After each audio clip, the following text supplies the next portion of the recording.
Saludos para todos. En la actividad pasada estudiamos los centros y vías sensoriales generales, así como las vías motoras.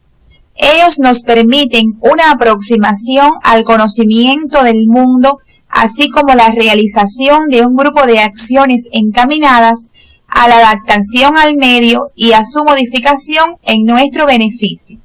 Sin embargo, existen estímulos que para ser adecuadamente percibidos requieren de mecanismos especiales. En la actividad de hoy nos aproximaremos al conocimiento de los mismos. La imagen que están observando no es una fotografía con dificultades técnicas. Se trata de la percepción visual que se denomina visión borrosa, que resulta de alteración de algunos de los componentes del sistema visual, que junto a otros, como el gusto y el olfato, se estudiarán en la actividad orientadora de hoy. Para facilitar el estudio, se abordarán primero las características generales de los receptores especiales a partir de un modelo, utilizando seguidamente estos conocimientos en la caracterización particular de los órganos del gusto, olfato y visión. El estudio de las características morfofuncionales de estas estructuras se justifica plenamente por la alta incidencia de afecciones inflamatorias, infecciosas y traumáticas. El estudio de estos contenidos les permitirán explicar las características de desarrollo y morfofuncionales de los sistemas sensoriales especiales, el gusto, olfato y visión, así como de las vías nerviosas correspondientes.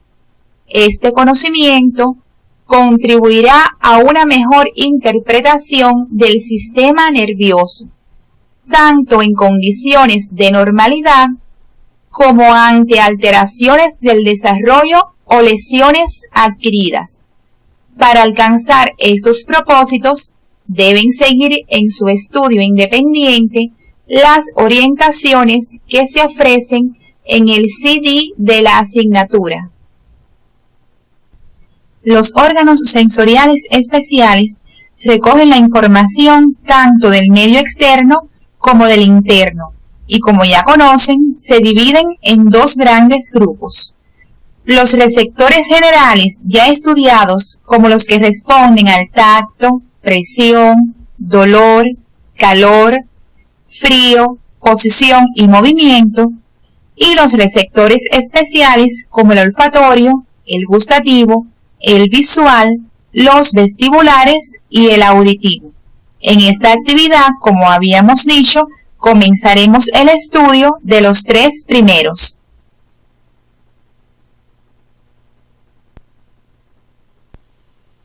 Los receptores de la sensibilidad especial responden a un modelo general común, pero cada uno presenta sus características morfológicas particulares a las que haremos referencia en el transcurso de la actividad.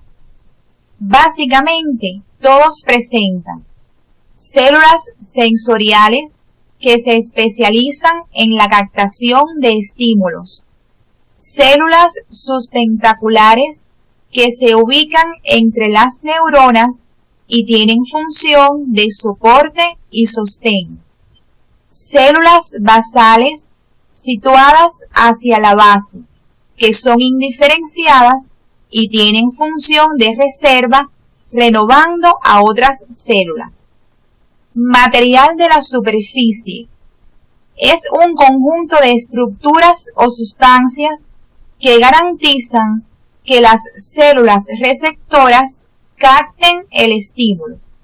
Varían en las diferentes estructuras receptoras en relación con su función. Por ejemplo, en la mucosa olfatoria y el corpúsculo gustativo se encuentran el mucus y saliva respectivamente. En ellos se disuelven las moléculas que estimulan al receptor.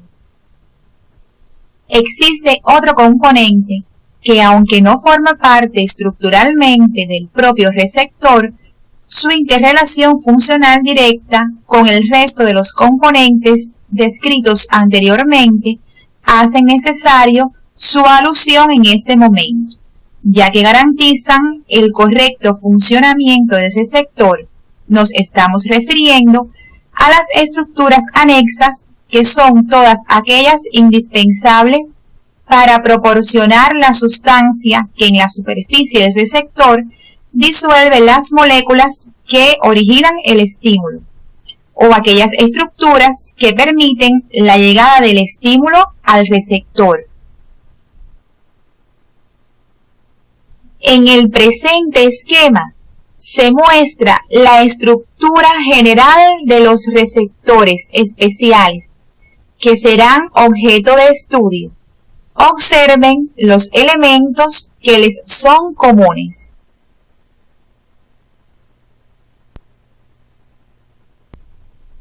Las sensaciones gustativas en el hombre son recogidas por receptores denominados corpúsculos gustativos, cuya localización fundamental está en la mucosa del dorso de la lengua, aunque, como podrán comprobar en su estudio independiente, se localizan en menor número en otros sitios de la mucosa de la boca y de la faringe.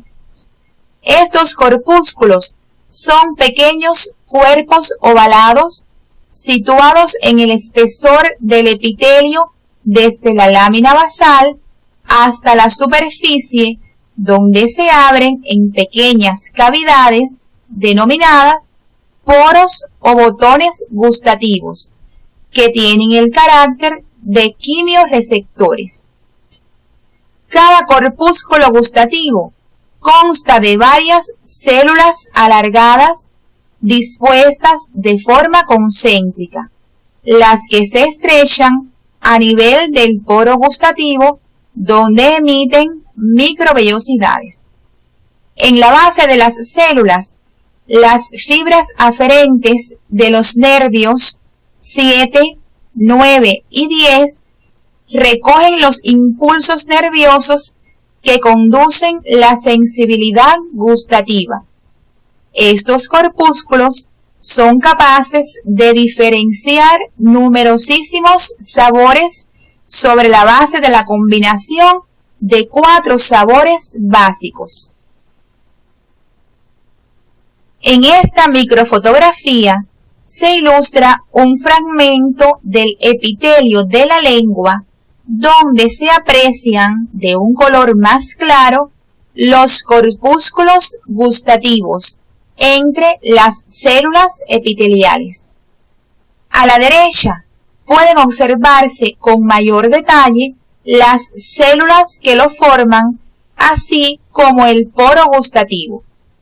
Ustedes, en su estudio independiente, deben profundizar en las características microscópicas de este receptor, aplicando el modelo general para los receptores referido anteriormente. Para ello, deben seguir cuidadosamente las orientaciones que aparecen en el CD de la asignatura. En el esquema que se muestra, pueden comprobar que la sensibilidad de los 2 tercios anteriores de la lengua se conduce por el facial, el tercio posterior por el glosofaríngeo y la región de la epiglotis por el nervio vago. También pueden apreciar su llegada común al núcleo del tracto solitario y el envío de esos impulsos al tálamo y posteriormente a los centros corticales para su integración. Los centros corticales están localizados en el extremo inferior del giro postcentral de la corteza parietal o corteza somatosensorial primaria. Es útil que revisen los contenidos correspondientes al territorio de distribución de los nervios craneales para sistematizar este conocimiento.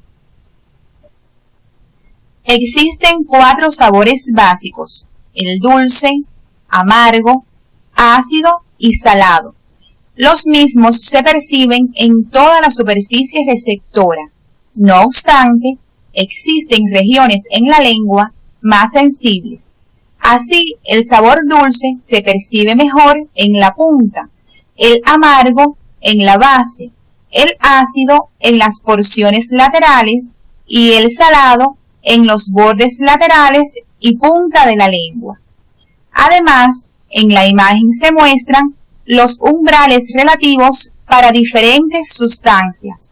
Observe el umbral tan pequeño para el sabor amargo, lo cual constituye un mecanismo protector, ya que la mayoría de los venenos presentan este tipo de sabor. Una modalidad sensorial muy vinculada con el gusto es el olfato, cuyos receptores son también quimiorreceptores, aunque el mecanismo exacto a través del cual diferentes sustancias estimulan los receptores olfatorios no es completamente conocido. Todo parece indicar que la forma de ciertas moléculas gaseosas se complementa con la de los sitios receptores en los cilios, por lo que el impulso nervioso se desencadena cuando la molécula penetra en el sitio exacto del receptor. Se han definido 7 olores primarios: alcanforados, almizclados, florales, mentolados, etéreos, picantes y pútridos. La combinación de 2 o más de estos permite la percepción de una gran gama de olores diferentes. El órgano del olfato se localiza en la denominada área olfatoria, situada en la mucosa del techo de la cavidad nasal y de la porción craneal del septo y paredes laterales de la cavidad nasal. Esta área está revestida por el epitelio olfatorio, que contiene los quimiorreceptores del olfato y es un epitelio pseudoestratificado cilíndrico formado por 3 tipos de células: las de sostén, que son células altas, anchas en su ápice y más estrechas en su base; las células basales, localizadas en la región basal del epitelio; y las células olfatorias, las que son neuronas bipolares, cuyas dendritas presentan unas dilataciones denominadas vesículas olfatorias, de las que salen de 6 a 8 cilios inmóviles que aumentan la superficie receptora. Y como elemento asociado a la superficie, tenemos en este caso las secreciones mucosas producidas por las glándulas de Bowman, las cuales constituyen la estructura anexa de este receptor. La interrelación funcional entre estos componentes es importante que lo estudien siguiendo las orientaciones del CD de la asignatura. Hasta esta zona llegan las prolongaciones periféricas del nervio olfatorio que ya estudiaron con los nervios craneales y que, como se muestra en la figura, atraviesan la lámina cribosa del etmoides para ir a terminar en el bulbo olfatorio, donde se realiza la transmisión de estos impulsos a otras neuronas en su camino hacia los centros corticales y estructuras hipotalámicas. El estudio del órgano de la visión, por su parte, incluye aspectos relacionados con su origen, desarrollo embriológico y características morfofuncionales definitivas. En su constitución se incluyen el globo ocular y sus anexos. El globo ocular constituye el órgano periférico de la visión. Se encuentra localizado y protegido por la cavidad orbitaria, cuya disposición garantiza la relación espacial entre los dos ojos necesaria para la visión binocular. El desarrollo inicial del ojo es consecuencia de una serie de señales inductoras, participando en su formación el neuroectodermo del prosencéfalo, el ectodermo superficial de la región cefálica y el mesodermo situado entre ambas capas, derivado en su mayoría de las células de la cresta neural. Su primera evidencia de desarrollo aparece a principios de la cuarta semana en forma de 2 surcos en la pared del prosencéfalo.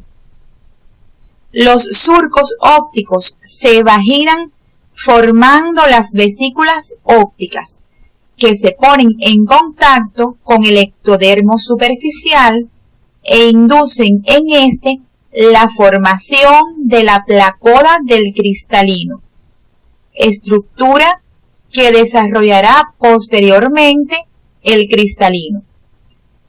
Poco después, la vesícula óptica comienza a invaginarse en el sentido señalado y forma la cúpula óptica de pared doble. Las capas externas e internas de la cúpula están separadas por una luz, el espacio intrarretiniano, que posteriormente desaparece y las capas se yuxtaponen. Observen cómo las cavidades de las vesículas ópticas son continuas con la cavidad del prosencéfalo, por la conexión que continúan manteniendo con esta vesícula cerebral mediante el pedículo óptico, estructura que formará el nervio óptico. Un corte transversal del pedículo óptico permite observar cómo la invaginación no está limitada a la porción central de la cúpula, sino que se extiende por la superficie inferior de la misma, formando la fisura coroidea. Durante la 7ª semana, esta fisura se cierra y la boca de la cúpula delimita un orificio, la futura pupila. El mesénquima no solo rodea el primordio ocular en el exterior, sino que también invade el interior de la cúpula óptica por la fisura coroidea para formar los vasos hialoideos. Las estructuras definitivas del ojo, derivadas del neuroectodermo, del mesodermo y el ectodermo superficial, deben ser estudiadas siguiendo las orientaciones que se te ofrecen en el CD de Morfofisiología 2.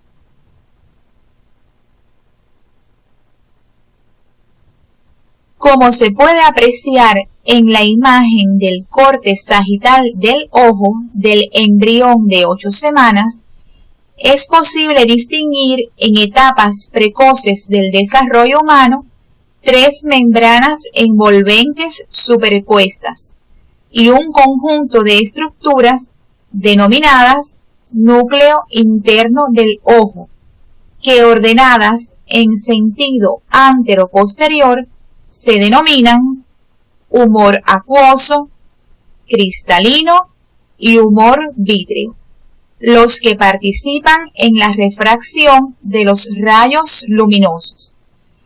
Los aspectos morfológicos macroscópicos del órgano de la visión deben profundizarlos por el texto de Anatomía Humana de García Porrero y a continuación puntualizaremos en los aspectos esenciales de este contenido. El órgano de la visión es uno de los más complejos e integrales de los órganos de los sentidos.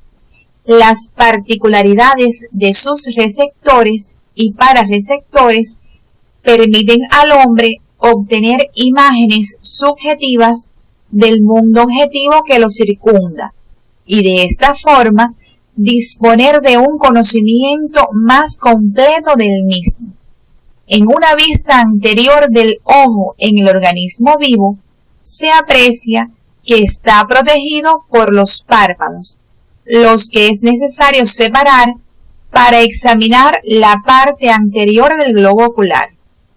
En esta imagen que podemos obtener al examen físico del hombre vivo, tenemos presente la parte blanca del ojo a la que se denomina esclera, cuyas características de coloración en ocasiones traducen determinadas patologías sistémicas, así como la parte coloreada del ojo denominada iris, en cuya porción central se encuentra la pupila. Estas estructuras pueden visualizarse a través de una lámina transparente en forma de vidrio de reloj que es la córnea.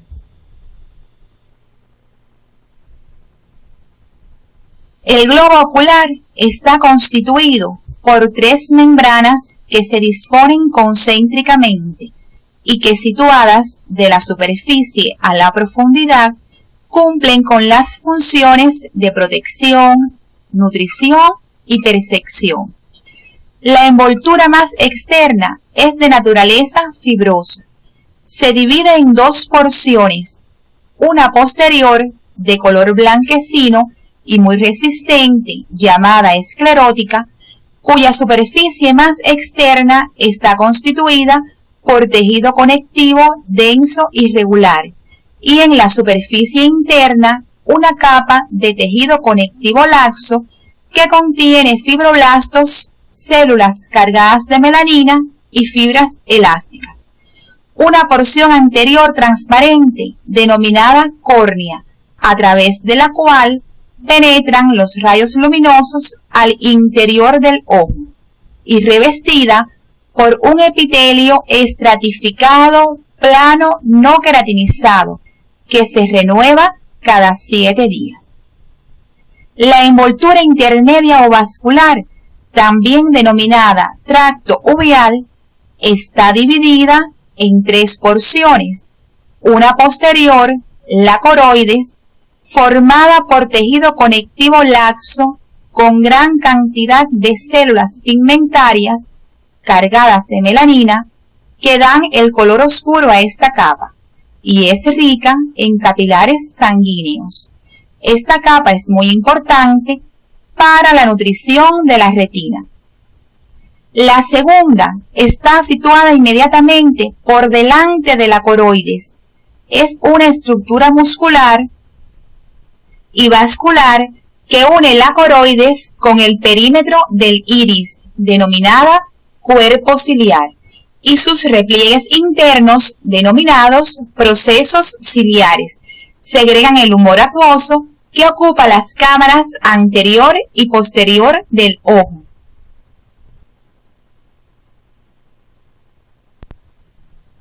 La forma del cuerpo ciliar es la de un cilindro dispuesto circularmente y su músculo ciliar es responsable de regular la convexidad del cristalino, lo que resulta de gran importancia en los reflejos de acomodación visual y pupilares de la luz, que veremos en detalles más adelante. La tercera porción es el iris. Tiene forma de lámina circular con una perforación central llamada pupila. El iris se caracteriza por la abundancia de vasos sanguíneos, pigmentos y fibras musculares lisas dispuestas en diferentes direcciones. estas últimas con acción reguladora sobre los diámetros de la pupila y en consecuencia sobre la llegada de la luz que penetra al interior del globo ocular. Las fibras musculares lisas, tanto del músculo ciliar como del iris, forman la musculatura intrínseca del ojo y están inervadas por fibras nerviosas simpáticas procedentes del tronco simpático en su porción cervical y fibras parasimpáticas componentes del nervio oculomotor. Las relaciones del iris con el cuerpo ciliar, con la córnea y el cristalino, delimitan espacios denominados cámaras anterior y posterior del ojo. La membrana más interna del globo ocular deriva del neuroectodermo y se denomina retina. La misma presenta 3 porciones: óptica, ciliar y del iris, de las cuales la óptica es la que contiene los fotorreceptores, mientras que la ciliar y la iridia tapizan el cuerpo ciliar y el iris respectivamente. La retina óptica puede ser observada en su parte posterior a través de una maniobra denominada fondo de ojo, la que permite detectar manifestaciones de patologías sistémicas como la diabetes mellitus o del sistema nervioso, como los conflictos de espacio dentro de la cavidad craneal. Por eso es muy importante para el médico familiarizarse con la imagen que nos ofrece en condiciones normales. En la imagen que están observando, se aprecia sobre un fondo de color rojo brillante, cerca del borde medial, una depresión blanquecina circular que es la denominada papila del nervio óptico, cuyos bordes en condiciones normales están bien definidos. Esta zona contiene fibras nerviosas, pero no fotorreceptores, por lo que es insensible a la luz, recibiendo el nombre de punto o mancha ciega. Del centro de la misma se ven diverger con diferentes tonalidades los vasos retinianos, arteriales y venosos. Muy cerca, en dirección lateral, se encuentra una mancha ovalada y amarillenta que es la denominada mácula lútea, que contiene una gran cantidad de fotorreceptores que la especializan en la agudeza visual. En su centro presenta una pequeña esfera denominada fóvea que posee la mayor concentración de fotorreceptores por área de superficie de toda la retina, por lo que es el punto de mayor agudeza visual. La retina está constituida por 10 capas de células bien definidas, que del exterior del globo ocular al interior son las siguientes: epitelio pigmentado, capa de conos y bastones, membrana limitante externa, nuclear externa, capa plexiforme externa, capa nuclear interna, capa plexiforme interna, capa de células ganglionares, capa de fibras del nervio óptico y membrana limitante interna. Las características microscópicas de estas capas se abordarán en el transcurso de esta actividad. Para una mejor comprensión de las características microscópicas de la retina, es importante conocer los tipos celulares presentes en ella así como su disposición. En primer lugar, tenemos los fotorreceptores, que son los conos y bastones, los que son células alargadas, polarizadas, que presentan, entre otras estructuras, un segmento externo e interno, una región nuclear y una región sináptica. Su función es absorber la luz y transformar esa energía en impulso nervioso. Constituyen la capa del mismo nombre. Es importante que ustedes en su estudio independiente, siguiendo las orientaciones de su profesor, así como las que aparecen en el CD de la asignatura, profundicen en las características morfofuncionales de los mismos y resuman el sentido que sigue el haz luminoso, dónde ocurre la transformación en impulso nervioso y en qué sentido viaja este último. Las células bipolares son otro tipo de células de la retina. Están conectadas con la terminación sináptica de las células fotorreceptoras y transmiten señales a las células ganglionares. Estas últimas son neuronas multipolares de gran tamaño.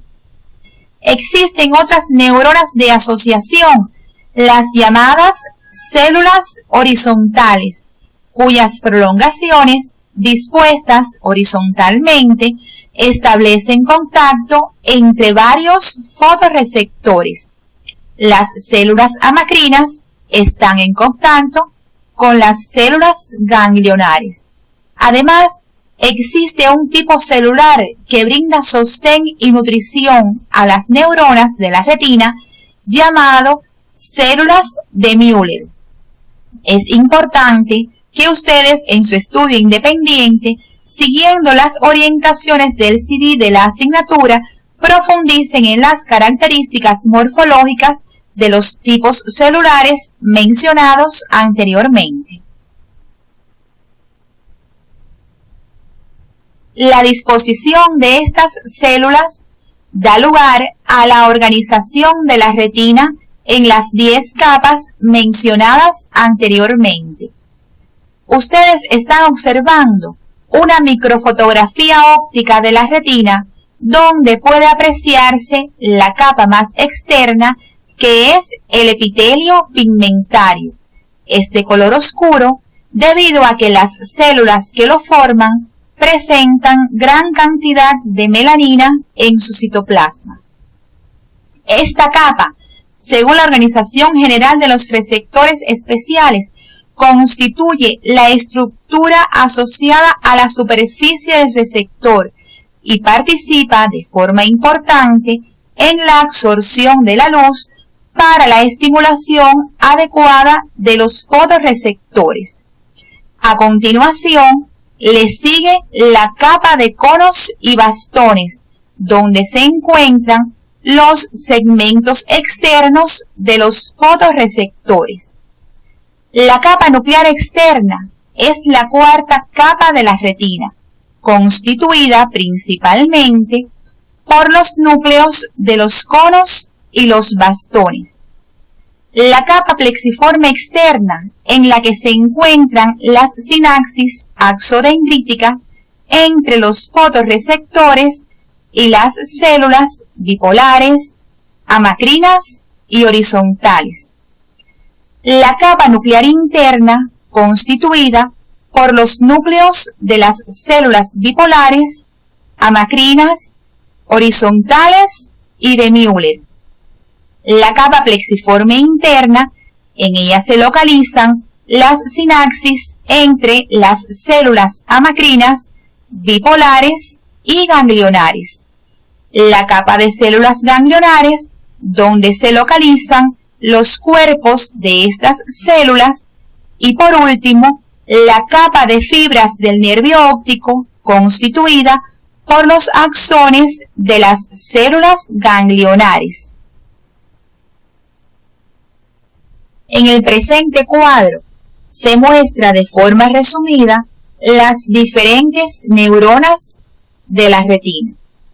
Ustedes en su estudio independiente deben profundizar en estos aspectos siguiendo las orientaciones que aparecen en el CD de la asignatura.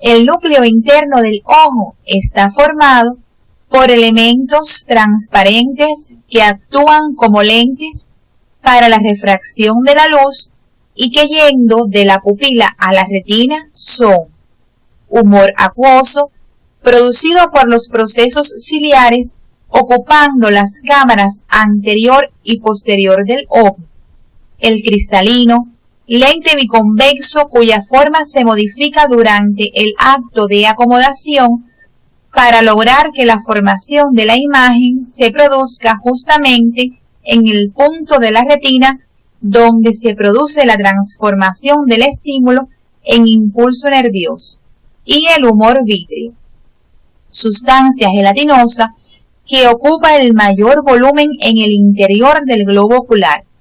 Cuando el globo ocular sufre alteraciones morfológicas, ya sea porque su diámetro anteroposterior esté por encima o por debajo de los valores promedio, producen errores de refracción debido a que los rayos luminosos que parten del objeto convergen por delante o por detrás de la retina, lo que produce una percepción borrosa de la misma. Dado que la luz viaja en línea recta, al atravesar los medios transparentes, ésta se refracta formando una imagen real invertida y menor con respecto al objeto original, aunque es percibida en su posición normal por el sistema nervioso. Entre los llamados reflejos oculares se destaca el reflejo de acomodación visual, el cual es considerado un reflejo complejo con tres respuestas que son la variación del diámetro pupilar, o sea, se produce miosis o midriasis si el objeto que se mira está cerca o lejos respectivamente, la convergencia o divergencia de los globos oculares si se mira un objeto cercano o lejano y la variación del radio de curvatura del cristalino, con lo que se consigue modificar la distancia focal del mismo para formar la imagen en la retina, independientemente de que el objeto que se mire se encuentre cerca o lejos. Observa en la figura cómo, al mirar un objeto lejano, el cristalino aumenta su radio de curvatura, o sea, se aplana, con lo que se consigue ver con nitidez el objeto. Mientras que si miramos un objeto cercano, disminuye su radio de curvatura o se abomba. Este reflejo tiene una gran importancia fisiológica, pues nos permite ver con nitidez los objetos independientemente de la distancia a la que se encuentren.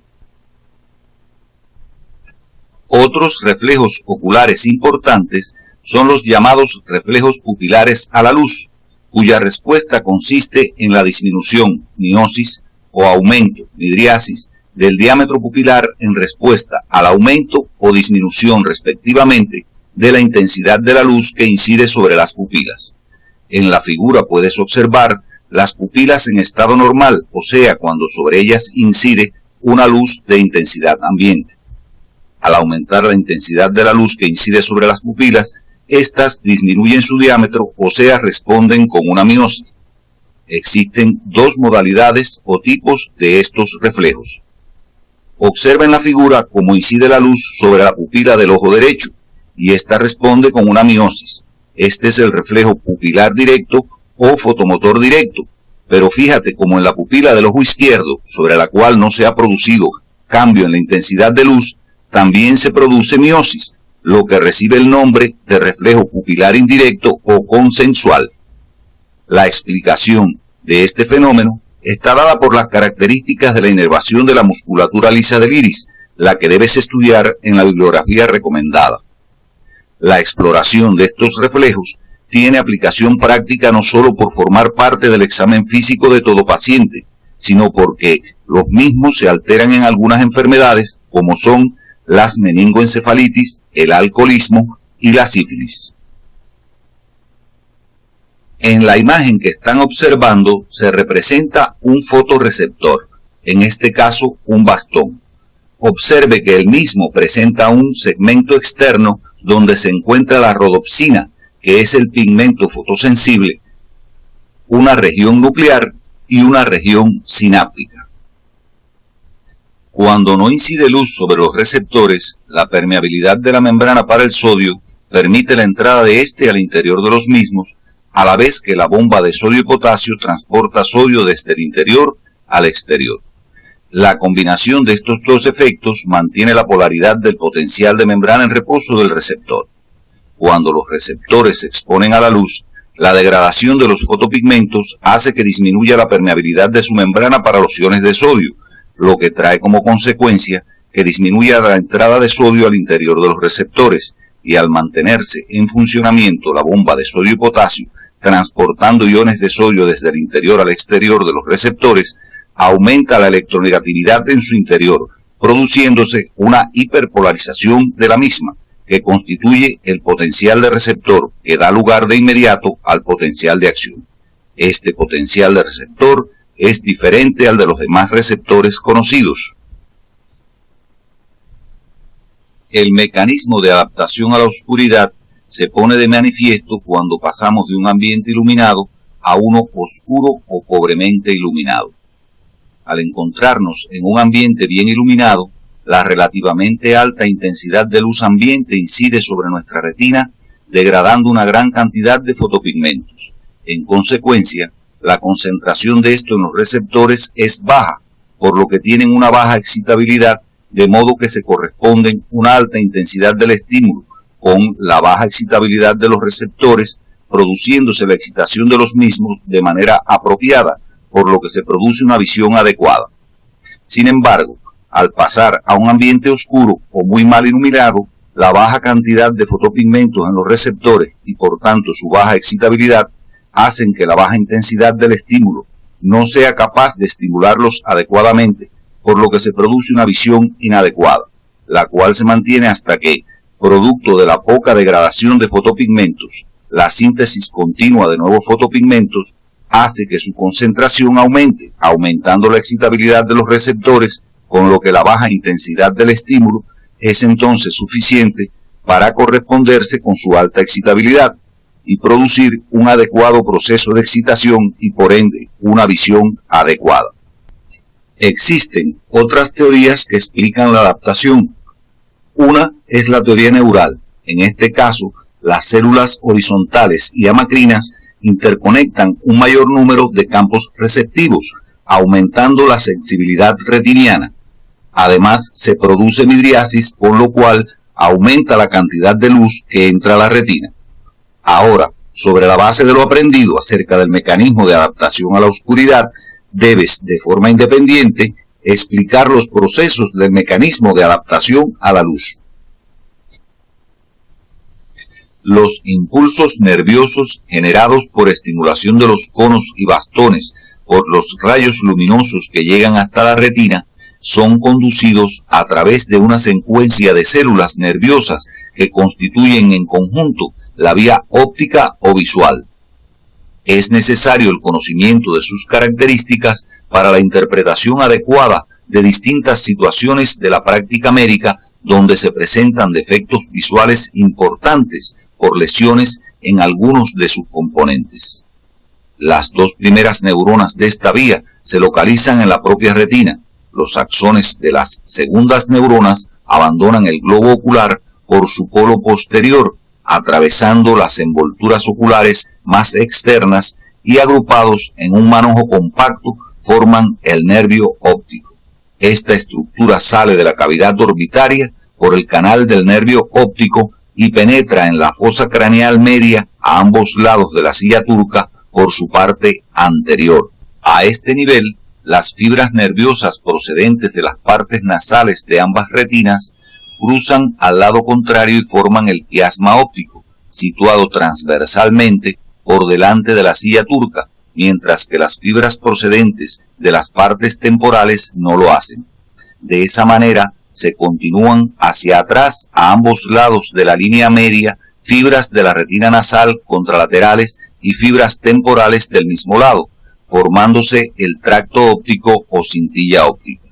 Estas fibras alcanzan los cuerpos geniculados laterales del tálamo, donde la gran mayoría hacen sinapsis, mientras una pequeña parte sigue directamente por los brazos conjuntivales superiores a los folículos mesencefálicos superiores, asegurándose así las conexiones necesarias para determinados reflejos oculares. Los axones de las terceras neuronas se proyectan entonces hacia la corteza que forma los labios del surco calcarino por la cara medial del lóbulo occipital. Estas fibras pasan primero por el tercio posterior del brazo posterior de la cápsula interna y posteriormente se dispersan formando la radiación óptica. Existe un conjunto de estructuras que protegen y dan movimiento al globo ocular, que en conjunto reciben la denominación de anexos del globo ocular, sin los cuales la función visual se vería afectada. Estas constituyen las estructuras anexas al receptor. En primer lugar, estudiaremos el aparato lagrimal, formado por una glándula exocrina situada en el ángulo superolateral de la cavidad orbitaria, cuya secreción es vertida directamente a la superficie anterior del globo ocular, la cual humedece y limpia constantemente. Un sistema de estructuras tubulares en forma de canalículos y un saco lagrimal, por donde se desplaza esta secreción después de haber recorrido la superficie anterior del ojo hasta llegar a la cavidad nasal. Esta relación que se establece a través del conducto nasolagrimal entre la cavidad orbitaria y la cavidad nasal tiene implicaciones clínicas que podrás comprobar en tus actividades de práctica docente, particularmente en niños pequeños.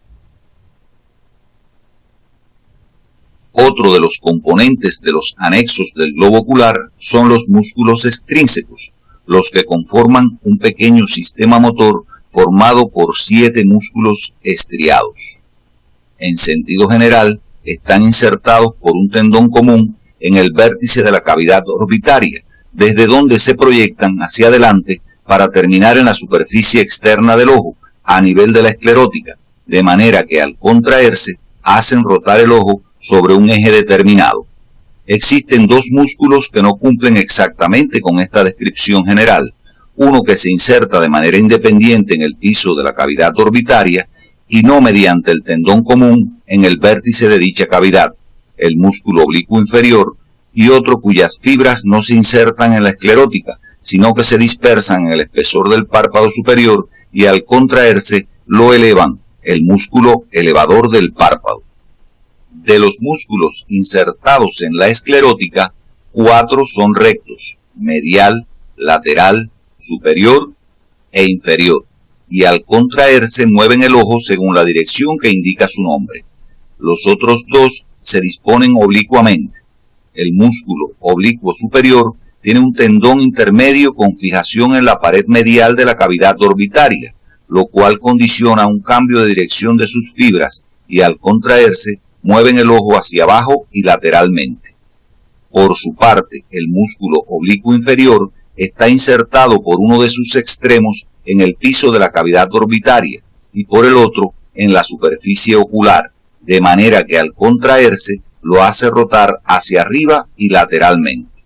La inervación de estos músculos por los nervios craneales tercero, cuarto y sexto hacen posible no solo el control individual de cada uno, sino la realización de una gran cantidad y variedad de movimientos conjugados de ambos ojos en varias direcciones, tan necesarios para una percepción visual de calidad y para el control del equilibrio corporal. La conjuntiva es una membrana mucosa que reviste la superficie anterior del globo ocular hasta los límites con la córnea y la superficie interna de los párpados, quedando dividida en 2 porciones, palpebral y ocular, que forman entre ambas un pliegue de forma de fondo de saco, denominado fornix conjuntival, de importancia práctica ya que con frecuencia sirven de alojamiento a los cuerpos extraños y además sirve de vía de administración de medicamentos. La conjuntiva tiene función de defensa y suele inflamarse con frecuencia por infecciones virales o bacterianas, por la presencia de agentes irritantes químicos y físicos, entre otros. En su protección son muy importantes las medidas higiénicas, sobre todo en los niños. La imagen que están observando permite estudiar en el vivo las características morfológicas del globo ocular y sus relaciones con otras estructuras craneales, lo que resulta de gran utilidad. Entre las alteraciones del sistema visual tenemos las del pararreceptor y las alteraciones de la vía. Dentro de las primeras están los defectos de refracción, que como su nombre lo indica, se producen por deficiencias relativas a la formación de la imagen en la retina. A su vez, dentro de ellos tenemos la miopía, la hipermetropía y el astigmatismo. Otras alteraciones del pararreceptor son la ceguera nocturna, el estrabismo y las cataratas. Estas tres últimas debes estudiarlas de forma independiente en la bibliografía orientada. En el ojo normal o hemétrope, la imagen se forma sobre la retina. En la hipermetropía, la imagen se forma por detrás de la retina debido a un globo ocular muy corto o un sistema de lentes poco potente y se corrige colocando una lente convergente o convexa. En la miopía, la imagen se forma por delante de la retina por un globo ocular muy largo o un sistema de lentes excesivamente potente y se corrige colocando una lente divergente o cóncava. Las lesiones de la vía visual se caracterizan por producir la ceguera de parte de los campos visuales de acuerdo a las fibras lesionadas. Así tenemos que la sección del nervio óptico produce la pérdida de la visión del ojo correspondiente. La sección de la porción central del quiasma óptico da lugar a la ceguera de las mitades temporales de ambos campos visuales o hemianopsia bitemporal. La lesión de la cintilla o tracto óptico produce la ceguera de las mitades contrarias del lado lesionado, en este caso las mitades izquierdas, produciéndose la llamada hemianopsia homónima izquierda. La sección a nivel del cuerpo geniculado lateral produce alteraciones similares a la lesión anterior, excepto que en esta se mantienen los reflejos fotomotores, al igual que en las lesiones de la radiación óptica. Debido a la complejidad del desarrollo del ojo, aparecen numerosas malformaciones oculares, aunque la mayoría son poco frecuentes, por lo que solo nos referiremos a algunas y el estudio del tema lo debes abordar según se te orienta en el CD de Morfofisiología 2. Los defectos más graves transcurren durante la cuarta a la sexta semanas, como es el caso de la anoftalmia o ausencia congénita de tejido ocular. El defecto puede ser uni o bilateral y se acompaña generalmente de defectos cráneoencefálicos. El coloboma del iris es común y se debe al cierre defectuoso de la fisura coroidea durante la séptima semana. Otros pacientes pueden presentar coloboma palpebral. Este defecto es poco frecuente y se afecta con más frecuencia el párpado superior. En la catarata congénita, el cristalino es opaco y con frecuencia tiene aspecto blanco grisáceo. Produce ceguera y es debida en su mayoría a factores genéticos, mientras que algunas se deben a factores ambientales como las infecciones intrauterinas por el virus de la rubeola. Finalizando ya nuestra actividad orientadora de hoy, arribamos a las siguientes conclusiones. Los receptores especiales presentan un modelo estructural común, constituido por células de sostén, células sensoriales y sustancias o estructuras que contribuyen al funcionamiento adecuado de estas células sensoriales. Las sensaciones gustativas y olfatorias son recogidas por los quimiorreceptores y transmitidas a los centros corticales por los nervios craneales séptimo, noveno y décimo para las primeras y por el primer nervio craneal para las segundas. El órgano de la visión deriva del ectodermo superficial, del neuroectodermo y del mesodermo, lo que explica la diversidad de sus estructuras que conforman el globo ocular con 3 membranas envolventes y un núcleo interno, los que son protegidos por los anexos. La membrana más interna del globo ocular es la capa nerviosa denominada retina, derivada del neuroectodermo y constituida por 10 capas celulares bien definidas que contienen, además de los fotorreceptores, donde ocurre el proceso de transducción, otra capa muy importante que es la capa pigmentada, que evita la reflexión de la luz, y las 2 primeras neuronas de la vía óptica. Las características morfofuncionales de los receptores visuales explican los procesos de adaptación a la luz y a la oscuridad, así como los de transducción que en ellos ocurren. Los músculos extrínsecos e intrínsecos del ojo participan en los movimientos oculares, reflejos pupilares a la luz y mecanismos de acomodación, desempeñando un papel relevante en la inervación de los mismos, el tercer nervio craneal. Las alteraciones del sistema visual, tanto las que afectan el parareceptor como las que lo hacen sobre la vía visual, tienen gran importancia desde el punto de vista funcional y de la práctica médica, por el papel que desempeña el órgano de la visión en la adaptación del individuo al medio. La presente imagen muestra el ojo de un paciente afectado de cataratas. Esta afección del cristalino reduce significativamente la agudeza visual. Su tratamiento quirúrgico en la actualidad es todo un éxito y se ofrece de forma gratuita para nuestra región a través de la Misión Milagro. Afecciones como la catarata y la sordera, cuando se presentan desde el nacimiento, afectan gravemente el intercambio del paciente con el medio que lo rodea y con las demás personas. Por eso en la actualidad se está prestando una atención especial a la detección y tratamiento de estos niños para hacer menos pesada su carga, agregándole una cuota de amor. En la próxima actividad abordaremos los contenidos relativos al órgano de la audición.